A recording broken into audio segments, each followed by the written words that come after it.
Les fruits et légumes que nous achetons en grande surface transitent souvent dans un centre de distribution comme celui-ci. Voici Julien, ingénieur agronome. On a les produits qui sont la spécialité de la coopérative, sont la tomate, elle représente 40% environ du chiffre d'affaires. On a développé aussi une spécialité qui est la fraise, et on produit une fraise gustative. Et sur le terrain, Julien apporte un appui technique aux maraîchers. Là, on arrive dans les serres. Aujourd'hui, il a rendez-vous chez un jeune producteur de tomates. Son rôle est de contrôler et d'optimiser la qualité des fruits. Dans ces immenses serres, les tomates se cultivent hors sol. En été, la surveillance de la production s'intensifie. On regarde la qualité du fruit, la qualité d'une grappe, si la disposition du fruit est bonne, si la grappe n'a pas plié. On regarde l'état des racines ici, on vérifie l'équilibre de la plante. Même au départ, les premiers fruits, ça n'a pas été ce qui intéresse les maraîchers, c'est toujours produire plus. Donc mon rôle à moi, c'est d'arriver à avoir une culture saine sans trop traiter. Alors au lieu d'utiliser des produits chimiques qui se retrouvent dans les fruits et qu'on mange, eh ben, on va utiliser de la lutte biologique. La lutte biologique ou comment éliminer des parasites comme les pucerons en les faisant dévorer par leurs ennemis naturels.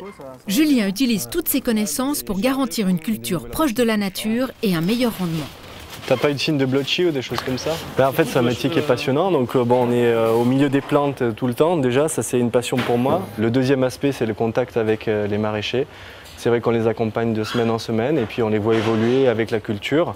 Donc, cet aspect contact, c'est vraiment très important. C'est une grande part du métier. Et aujourd'hui, plus que jamais, les ingénieurs agronomes sont conscients des enjeux écologiques que représentent les cultures intensives et leurs résidus nocifs. Si on les rejette dans l'environnement, ça occasionne beaucoup de dégâts et de pollution. Donc en fait, je vais essayer de mettre au point des nouvelles technologies en fait, qui vont dégrader ces substances chimiques et nocives pour l'environnement et la santé humaine. En laboratoire, Chloé développe un procédé qui permet de dégrader naturellement les molécules chimiques des pesticides. C'est pour ça qu'on peut être amené à travailler en laboratoire pour justement étudier un petit peu qu'est-ce que font ces micro-organismes et comment ils travaillent et comment justement ils pourront dégrader ces molécules de pesticides. Cette méthode consiste à détruire naturellement les molécules nocives en les faisant passer dans un bac rempli d'un sol dopé en micro-organismes. Chloé met toutes ses connaissances au service du développement durable. En tant qu'ingénieure agronome, elle doit réfléchir à la façon de diminuer la pollution des sols à long terme. Il faut aimer les sciences parce que ça fait appel à de la chimie du sol, de la biologie un petit peu. Et il faut être très observateur, voilà, parce que quand on arrive dans une culture, il faut aimer la regarder là, avec un œil un petit peu plus professionnel. On voit tout de suite les problèmes. Il faut comprendre un petit peu comment ça marche, quoi.